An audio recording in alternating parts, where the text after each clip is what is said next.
É isso aí, gente querida.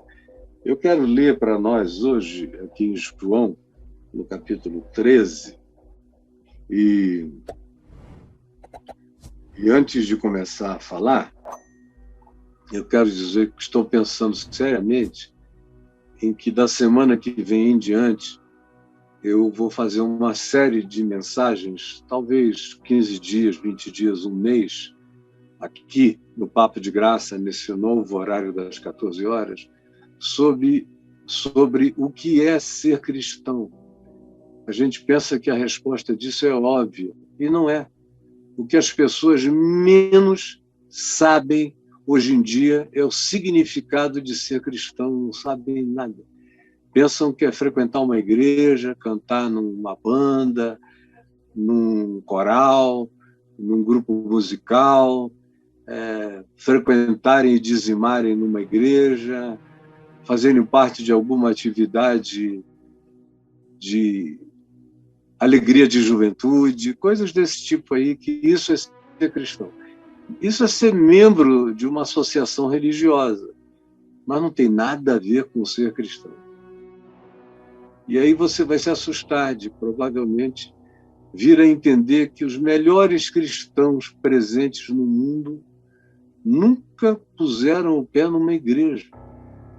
E que os piores cristãos do mundo são aqueles que não saem da carolice, da beatice, e que ficam o dia inteiro olhando para ver quem de novo entrou, quem saiu, se saiu com quem, se estão muito juntos, se são casados ou não são casados, que treta está rolando, e aí falam para cá, falam para lá, se envolvem, divulgam a treta dos outros para esconder as suas. É uma loucura, vão ficando doentes mentais sem perceber, aí acabam fazendo parte de uma grande comunidade hospitalar, de gente de mente, de alma e de coração dodóis, sem se darem conta do que lhes aconteceu. Então, eu estou pensando em conversar com você sobre isso, e aí pelo menos já fica esse material guardado, porque eu tenho repetido muito as mesmas coisas e eu estou com vontade de parar, dizer tudo de uma vez, e aí, se me perguntarem, vá lá, por favor, porque eu tenho muito mais o que trazer, muito, muito, infinitamente mais o que compartilhar. Você me entendeu? Então está aqui, olha, em João, no capítulo 13, eu quero ler do verso 12 até aqui embaixo no verso 17. Depois de lhes ter lavado os pés, foi naquele dia que Jesus lavou os pés deles, todos, já no final, nos estertores, no apagar das luzes, nas despedidas. Depois disso é só o Getsemane, a casa do Caifás, o sumo sacerdote, as torturas e o caminho para a morte. Mas o que está dito aqui? Verso 12: depois de lhes ter lavado os pés, tomou as vestes e, voltando à mesa, porque ele tinha ficado nu, até a vestezinha com a qual ele estava cingido, que era uma espécie de cueca antiga, ele tirou e ficou nu, com pelos pubianos, com pênis, com bunda, com tudo de fora. Depois de ter lavado os pés deles nu, pelado, tomou as vestes simples e se cingiu com elas, e voltando à mesa com as outras vestes que eventualmente ele tivesse deixado ali para cobrir-se, perguntou a eles: compreendeis o que vos fiz? Esse é o nosso tema hoje. O tema hoje é esse. Veja aí. Vocês compreenderam o que eu acabei de fazer com vocês? Vocês compreenderam o que eu fiz com vocês? Porque a grande maioria está presente, mas não está compreendendo nada. Absolutamente Nada. Você encontra cristãos, conversa com eles e fica se perguntando, meu Deus, eles são cristãos de quem? De que Cristo? De que Evangelho? De que Jesus? De que estado mental? De que compromissos? Eles são o quê em relação a quem? Eles compreenderam, porventura, o que terá sido. Porque quando você conversa com eles, não há nada que eles lhes digam que pareça com Jesus, com o ensino de Jesus. Eles têm raiva, eles odeiam, eles advogam vingança. Muita gente que gostaria muito de receber a notícia de que eu amanheci morto. Muita gente, não é pouca, não. Tem muita gente que me ama, e havia milhões, quase a unanimidade me amava até 1998. Aí depois me transformaram em tabu, de totem em tabu, aí ficaram me odiando, e agora, de uns 10 anos para cá, cresce o número dos que me amam, e de 5 anos para cá, muito, e de 3 anos para cá, muito mais. Esses me amam, oram por mim, querem me ver vivendo vida longa. Mas tem outros que querem que eu morra mesmo. E eles desejam isso em nome de Jesus, porque eu sou, segundo eles, o grande apóstata, o maior inimigo de Jesus do Brasil, quem sabe até no mundo, para alguns desses fanáticos. E eu continuo aqui cheio da paz de Deus no meu coração, perguntando, vocês compreendem o que Jesus fez com vocês?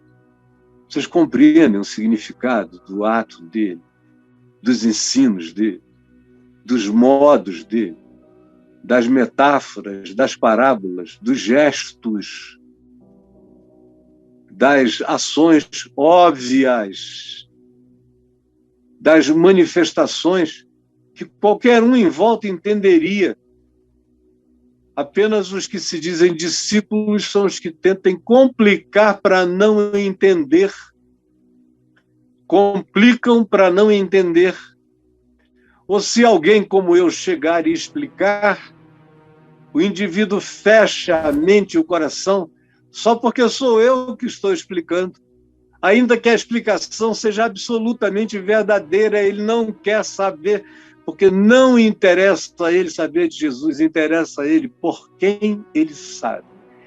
E dependendo de por quem ele saiba, ele pode aprender a coisa mais horrível, ela pode aprender a coisa mais estranha e patética e ridícula do mundo, mas eles vão levar para casa porque não fui eu, por exemplo, nem foi um outro que eles não gostem, mas foi um grande herege que lhes tem ensinado tudo quanto o Evangelho não é. E o que Jesus nunca ensinou, mas não faz mal, eles levam para casa a si mesmo. Vocês compreendem o que eu fiz a vocês? É a pergunta de Jesus. Vocês compreendem o que eu vos fiz? Vós me chamais o Mestre e o Senhor. E dizeis bem, porque eu sou o mestre dos mestres e o senhor dos senhores. Eu sou a referência absoluta, ou eu não sou para vocês. Eu vejo alguns cristãos que são capazes de acusar outros de heresias e disso e daquilo porque não seguem a cartilha dogmática deles. Mas são pessoas que idolatram Calvino, idolatram reformadores do século XVI, idolatram teólogos do século XVII, idolatram gente do início das escolas de avivamento do século XVIII, idolatram os teólogos alemães e holandeses do século XIX, idolatram todas as teologias que surgiram e muitas delas em estado de negação, negacionistas em relação a Jesus. Liberais na formulação e negacionistas, porque não creem no poder de Deus. Tem algum suposto conhecimento da Escritura, mas não creem em nada no poder de Deus. E aí, nada adianta de coisa alguma. Vocês compreendem o que eu tenho feito, o que eu fiz a vocês? Vocês me chamam mestre? Então parem de brincadeira. É para me levar a sério de ponta a ponta. Não façam leituras seletivas do Evangelho. Se o que vocês lerem no Evangelho não está de acordo com o que a religião ensina, mandem a religião às favas, mas fiquem com o Evangelho. Ele é o mestre. Você o chama de mestre? Então obedeça, pratique. Você o chama de Senhor? Então se submeta, não questione, não duvide, pratique, obedeça, se entregue, creia, não olhe para trás, vá adiante, não titubeie, não aninhe, nem beije, nem namore dúvidas, não se torne amante das melancolias entristecedoras da esperança da fé. Não, ele é o Senhor e é para ser obedecido e seguido com ousadia. Com ousadia. Guarde essa palavra nesse início de ano. Nós somos chamados para ousadia. Deus não nos deu espírito de medo, nem espírito de covardia, nem espírito de fobia, nem espírito de timidez. Não, ele nos deu espírito de coragem, nos deu espírito de ousadia, nos deu espírito de amor. É uma coragem ousada e amorosa. E também nos deu espírito de moderação.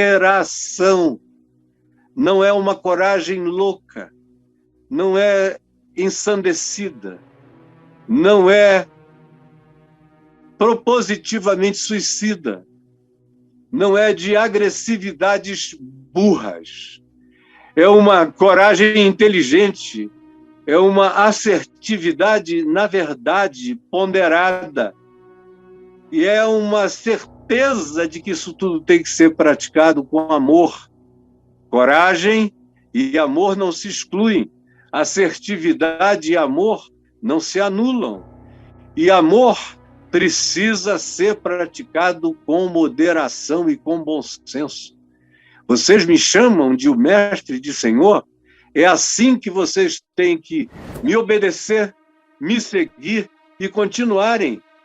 Do contrário, eu posso fazer tudo. Eu posso morrer na cruz e vocês não vão compreender o que eu fiz. Eu posso ressuscitar de entre os mortos, mas vocês não vão compreender o que eu fiz.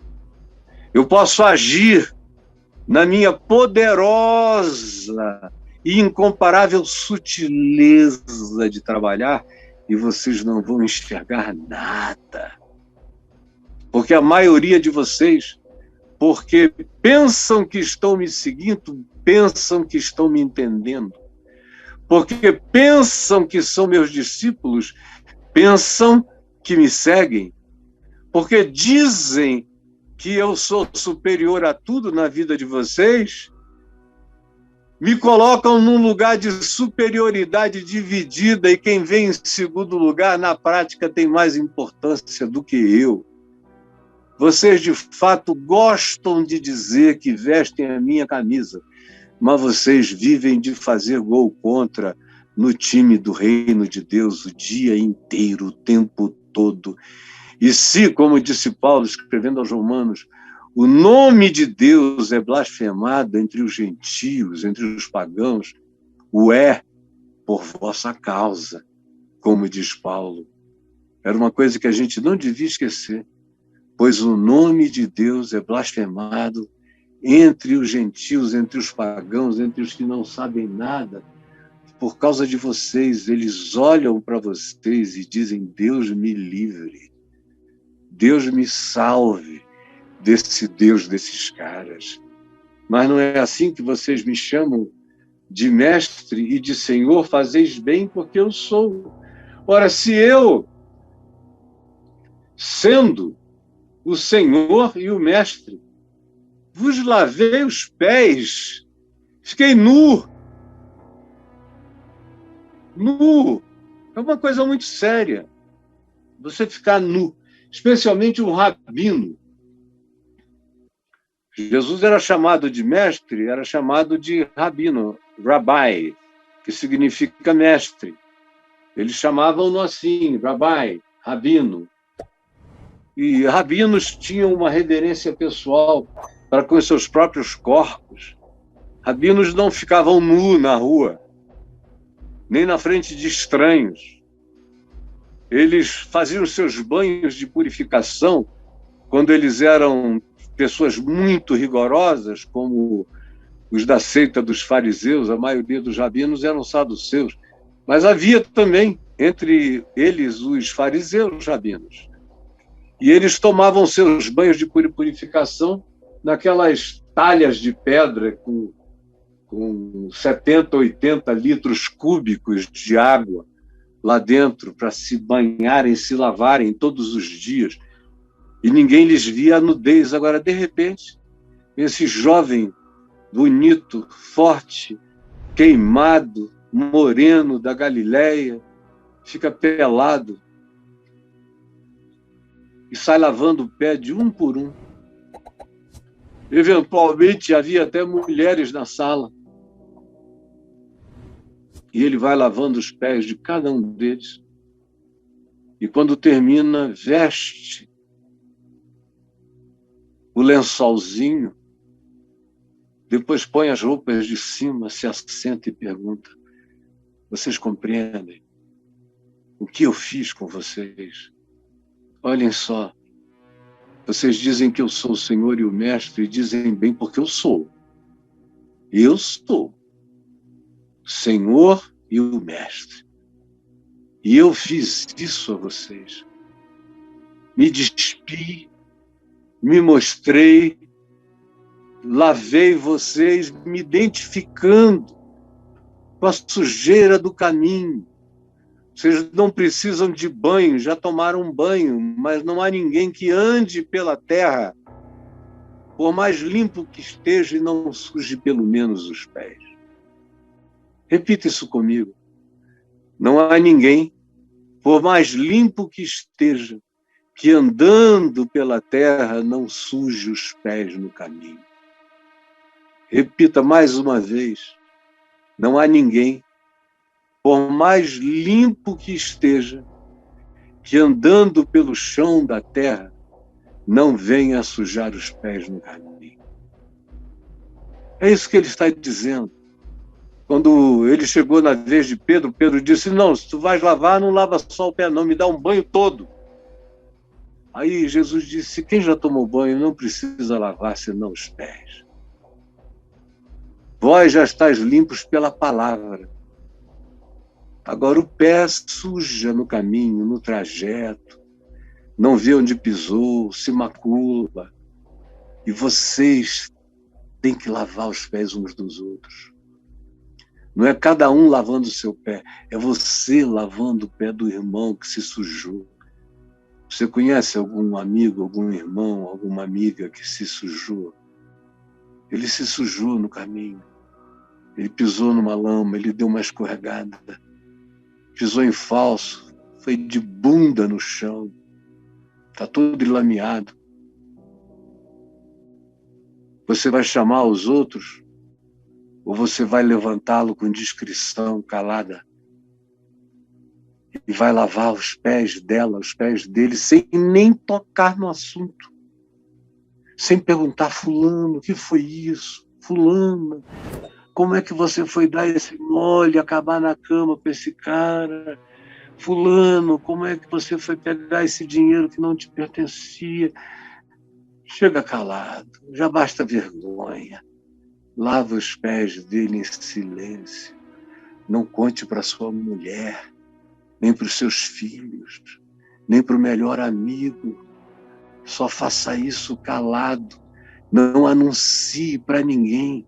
Vocês compreendem como é que tem que ser feito? Vocês compreendem como é que Jesus faz? Compreendem o modo de fazer?